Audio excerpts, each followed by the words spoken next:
Virginia's next Democratic governor, Abigail Spanberger, urges the state's flagship university to wait for her to take office before it hires a new president. Plus, more Democrats backtrack from climate commitments as Pennsylvania backs away from a regional cap and trade system, and Massachusetts lawmakers consider making its 2030 emissions targets voluntary. From the opinion pages of the Wall Street Journal, this is Potomac Watch. Welcome, I'm Kyle Peterson with the Wall Street Journal.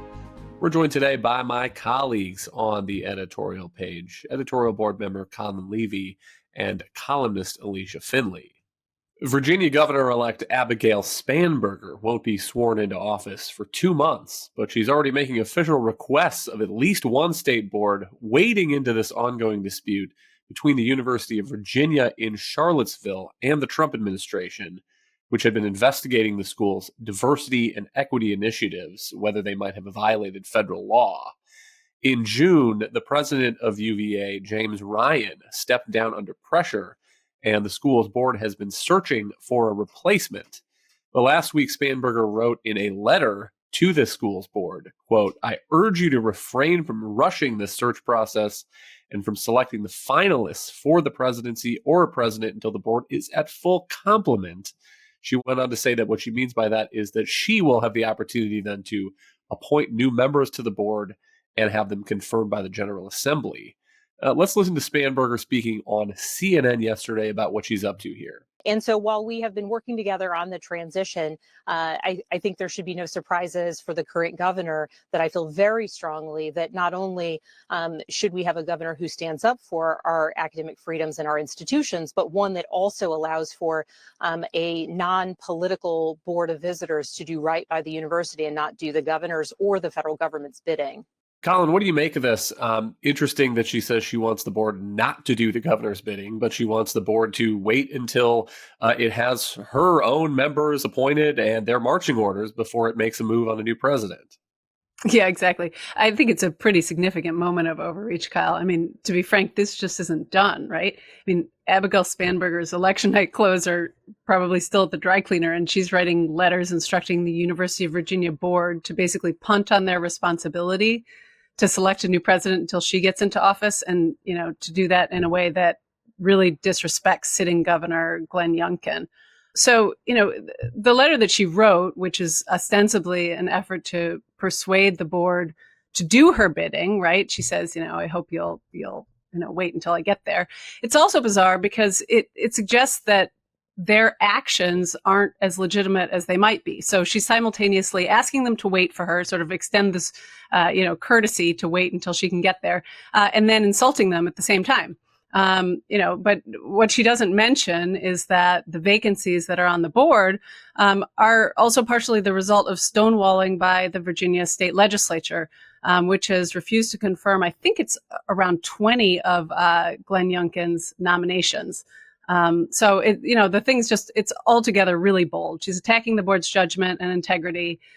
She's basically saying that President Jim Ryan resigned his office under pressure from the Trump administration, and that the Board of Visitors didn't challenge that action, as if that's some kind of stain on their record. So it's just not a great persuasive technique to, attack a group of people and question their legitimacy and then ask them to hold the phone on their primary job responsibilities until you can take office and, replace the lot of them. Republican Governor Glenn Youngkin has responded to Spanberger in a letter of his own. Here is part of what he says. As was wisely communicated to me by my predecessors, there is just one governor of Virginia at any time. He tells Spanberger that your administration will start on January 17, 2026. And he says that it's confusing if there is a governor and a governor-elect that are both sending letters simultaneously and suggestions, urges, quasi-orders to these kinds of state agencies. So he's asking her to hold off on that until she actually is sworn in and takes office. I find that pretty hard to dispute. On the point about this blockade that the Democratic legislature has made of Glenn Youngkin's board members, I mean, that's their right to do. There have been some legal battles going on about whether they are doing it properly, whether a no vote by a committee constitutes a constitutional rejection of those nominees by Glenn Youngkin under Virginia law. And so it'll be interesting to see how those are resolved. But what Spanberger is suggesting here, Colin, is think about the timeline. You've had a resignation of UVA's president in June, and so if the board doesn't begin the search process and the hiring process until Spanberger gets into office in January of 2026, and then has the opportunity to go through the files and officially nominate some people, and then have those nominees confirmed by the General Assembly, and then the hiring process began. I mean, it will be maybe a year that the University of Virginia is under interim leadership. It strikes me that that's a management problem for the university if you don't have any clear direction being set by a permanent head of that institution. No, that's true for sure. And I think the way this is dragging on is just not good for the school. I mean, on some level, I don't think we should underestimate what a burden it is on universities to be dealing with all of these externalities, all of these challenges, all of these investigations, all of this other stuff. On some level, I think Virginia is actually very fortunate here because they have come to an agreement with the federal government, and we can get back to that later. They have an opportunity to move on now. They have an opportunity to get back to sort of the business of educating instead of just being so distracted by all of the politics going on here. And I think for her to ask the board to delay the process of getting back to that is pretty unfortunate. And by the way, I'm pretty sure they're already engaged in that process of finding a new president. So I think that ball is already rolling. I don't really expect that she thinks that they're going to take her seriously or that they're going to do what she asked here. On Youngkin's letter, I did want to mention, I thought it was a very crisp letter responding to her overreach. And he does get a little bit into some of the details of the resignation of former President Jim Ryan and the subsequent settlement between UVA and the Justice Department. And, Kyle, I mean, I think, that agreement, as we've said, was a pretty significant win for UVA because it didn't impose any external monitor on the school, and it didn't require any fines or any loss of research funding. Those are things, of course, that we've seen happen to other universities that were on the hot seat over DEI and other issues. Columbia, Cornell, Brown. I think the Trump administration has been suggesting they were trying to get $1 billion settlement out of UCLA. So, look, these fights over universities have just become, a political mess. And I think the sooner they can move on from this, the better. But is the suggestion then that if Spanberger is pushing for leadership that might be more interested in having that fight again, it could prompt the Trump administration to try to reopen these kinds of investigations into whether those diversity and equity initiatives at UVA actually did violate federal law. And the other thing that I think is notable here is the former president, Jim Ryan's role here, because he is part of what is prompting, I think, this pressure on Spanberger, because in the last week or so, he came out with a letter saying that the pressure on him to resign felt like a hostage situation, he said, where the kidnapper threatens harm if you do not keep information about the demands confidential. I was repeatedly told to keep this threat confidential and scolded for sharing the information with some close colleagues. So he is also, I think, at least in part, responsible for reopening this situation. You have this resignation, which made way for the settlement, allowing the university to move forward without the kinds of loss of research funding or fines, penalties, lengthy investigation that you're talking about. And now the former president who resigned is saying, well, hang on, I want another say here. No, exactly. I mean, I was surprised by that letter he published. I found it just surprising, especially because, UVA is sort of on the cusp of being able to move on here. And, to the extent that he, wants the best for the future of the university, you would think that he would just kind of ride off into the sunset a little bit here. His decision to really speak out about the details of the days that led up to his resignation including his sense of pressure and injustice about the fact that the resignation was basically the price demanded to save the school from losing federal funding or facing enormous fines. I'm sure it was enormously stressful. No doubt, he felt a lot of anxiety about doing the right thing for the school by resigning. And on some level, look, many of the DEI policies that he was criticized for or took the fall for were in vogue across academia. And, I can understand why it might feel arbitrary to him that, some school presidents have come under more scrutiny than others who may have been equally engaged or similarly engaged in, those kinds of issues on campus. But it just strange that he decided to vent his frustration and in such a public way. For his own part, as he's said publicly, he was planning to retire within the year. He was never planning to serve out his whole contract. So, in the larger sense, his departure may have been a bit precipitous, but it's not as though, this episode cut short what otherwise would have been another decade serving as UVA president. So just on a strategic, practical level, I thought it was unfortunate that we had to sort of dive back into that mess. Colin, how much do you think this episode tells us about how Spanberger may actually govern when she takes office next year? Because recall, she ran in this Virginia gubernatorial race as a centrist, as a moderate. She is famous for being on that call with Democrats a few years ago saying, never use the word socialist again. On the other hand, she was pretty cagey, I think, during this governor's campaign. And so questions about whether she means all that moderation or how she will hold up when she's in office if she starts getting pressure from her left. Yeah, I think that's definitely a big question here. Look, she's being held up sort of on a national level right now as what the Democrats can do if they want to go on the moderate route. I think that's sort of her lane right now. So to see her do this right out of the gate, frankly, not even out of the gate, maybe not even into the gate, really seemed like a bit of a miscalculation, at least from where I'm sitting. The only thing that, I would figure about it is that maybe because it's such a hopeless cause, there's very little likelihood that any of what she was asking for was actually going to happen.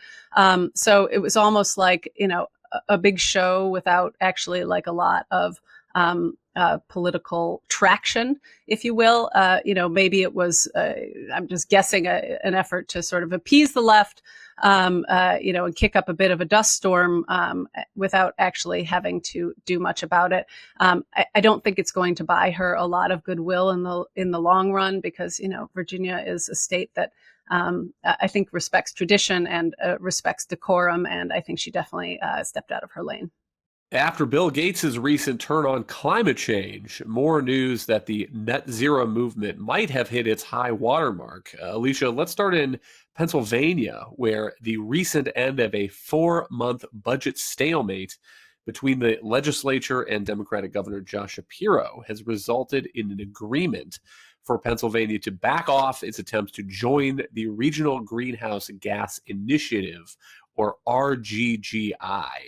What is your read of the state of play, the politics here, and what motivated that agreement by Josh Shapiro to do that? So to backtrack a little bit, this is kind of a regional cap and trade program. And the way it works is that power plants in this region, the Northeast, Mid-Atlantic and New England, have to buy essentially credits to offset their emissions. So this would apply mainly to coal and natural gas plants. And they buy these credits at auctions. And these auctions generate revenues for the states that participate in the program, which they are supposed to or allowed to use on other kind of climate programs. So for instance, like solar or electric vehicle subsidies, or they're also allowed to give their consumers or utility ratepayers rebates on their energy bills. So some of the states have kind of used this as a form of redistribution to offset the cost of their own green energy policies. Tom Wolf, the Democratic governor that preceded Josh Shapiro, joined this kind of compact in 2019. But the state never fully actually adopted it, in part because there were legal challenges to whether a governor could do it on his own, or whether required approval from his Republican legislature. And there was a legal challenge. And Josh Shapiro, who's the previous AG, has been on all sides of this, as is his kind of habit to triangulate. But he continued to forge ahead with it on his own while these legal challenges were pending in the court. Now, an appeals court has struck it down, but the state's Supreme Court, or state's high court, where Democrats have a 5-2 majority, is now considering whether he has the authority to do this or go ahead with and enter the state into this program on his own. So that's the background of this. The issue in Pennsylvania and in other states in the region is there's an increasing actually shortage of baseload power plants, and baseload meaning coal, natural gas, and nuclear power plants. And the result has been rising electricity prices, especially in these kind of wholesale capacity auctions in the region, the PJM grid operator. And that has been really pushing up electric rates across the region. I mean, you hear a lot about the left blaming the data centers for increasing demand, and that's true on the margin. But the bigger problem is that natural gas and coal plants, and to some extent nuclear plants, have been closing down or shutting down because they just can't compete with these heavily subsidized renewables to some extent. And coal plants have been also struggling to compete with natural gas plants. So the result has been higher prices and electricity shortages, and even gas shortages, by the way, during times of peak demand. So really hot weather, or in some cases really cold weather, Arctic freezes. Now, this became a big issue actually in the New Jersey governor's race just a bit ago, and Cheryl actually was able to prevail, but it was a really big political liability for Democrats in New Jersey. I think Josh Shapiro saw that, and he knows that the electricity prices are rising, and this cap and trade program was expected to increase them by about 30%, or contribute to a 30% increase. They're going to go up regardless, but contribute to a 30% increase in the electricity bills by 2030. And he didn't want to be blamed for that. So I think he cut a deal with the Republican legislatures partly out of political expedience, and say, to absolve himself of any blame with his Democratic or progressive base, who are outraged at how dare he get out of this climate program. This gave him kind of a bit of a political excuse to do something that could have really been done him or really hurt him politically. For the record, here's a piece of what Governor Josh Shapiro said during this signing ceremony on the budget about this RGGI cap and trade system. He said, "For years, Senate Republicans have used RGGI as an excuse to stall substantive conversations about energy. Today, that excuse is gone. It's time to look forward, and I'm going to be aggressive about pushing for policies that create more jobs in the energy sector, bring more clean energy onto the grid, and reduce the cost of energy for Pennsylvanians," unquote. And to the point you were making earlier, Alicia, that to me reads very Josh Shapiro, in that it is a lot of rah-rah, and it's not really clear what exactly he means when he's talking about more jobs in the energy sector. Is that more natural gas? When he's talking about more clean energy onto the grid? The weather that I think he's mostly worried about, Alicia, is what the weather is going to look like in 2028, when he is widely expected to be a presidential candidate on the Democratic side of the aisle. Well, I think that's exactly right. And he's trying to navigate those choppy waters right now in the Democratic Party, because there is in Pennsylvania, there was the exit polls in 2024 found 2/3 of voters, state voters, supported fracking. So there's broad support in Pennsylvania, especially among blue collar workers, for keeping these fossil fuel plants up and running, and building more pipelines, doing more fracking. But there is also a contingent of his base, the progressive base, who wants to keep it in the ground, basically do not allow any more fossil fuel production, whether that be building more gas plants or pipelines or anything like that. And so he's kind of tried to straddle that or walk that tightrope between those two factions. And he's done a fairly good job of it.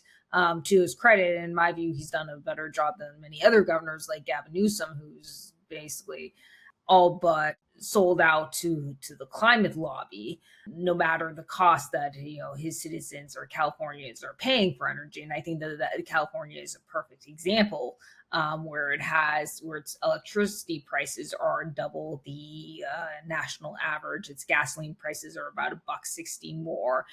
And Josh Shapiro knows that could be, high energy costs. All that could be a huge liability if he runs in 2028 in the general election. Maybe not so much in a primary, but he's not going to. He struggled to get a working class votes in places like Michigan and Wisconsin by pursuing the policies that the climate left wants him to.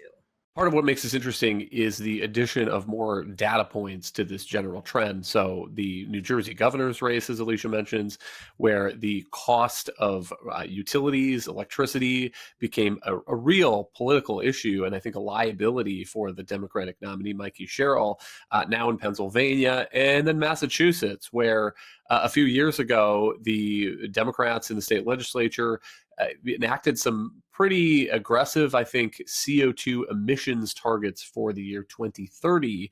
And Alicia, now a legislative effort percolating to make those targets advisory in nature and unenforceable. What is the story there in Massachusetts? Well, here it's also interesting. I mean, Democrats and progressive have a much greater stranglehold on the state than they do in Pennsylvania, but they're also seeing rising costs.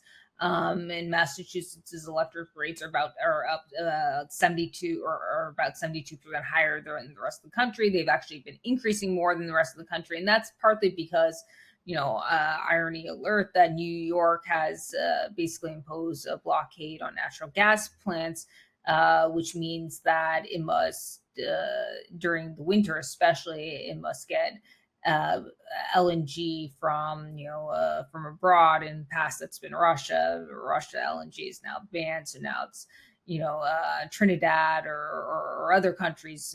I don't want to get on a tangent on the 1920 Jones Act, but the upshot of all this is that electric rates and gas prices in Massachusetts are rising. They're already very high.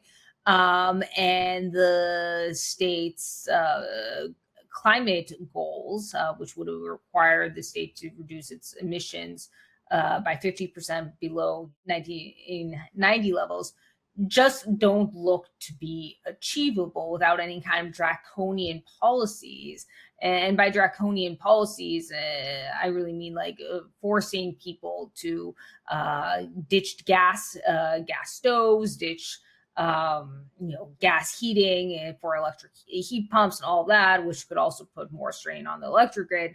It's becoming quite a mess. And so the state, the Democrats, I think reasonably didn't want to get sued by climate groups, in which they could, under this law that they had passed, the state could actually have to pay damages for its failure to meet these climate goals. So they're basically slowly walking them back, in part because they're not achievable, and in part because they realize they're increasing, they will increase electric rates and energy costs. I mean, one other thing I would point out is that the GOP tax bill kind of gave a lot of these Democrats cover to do what they're doing. And they're now blaming Trump. They're saying, they got rid of these tax credits for solar and wind, and therefore we can't build as much solar and wind as we would have liked to, which is to some extent true. These tax credits for solar and wind that were really sweetened in the Inflation Reduction Act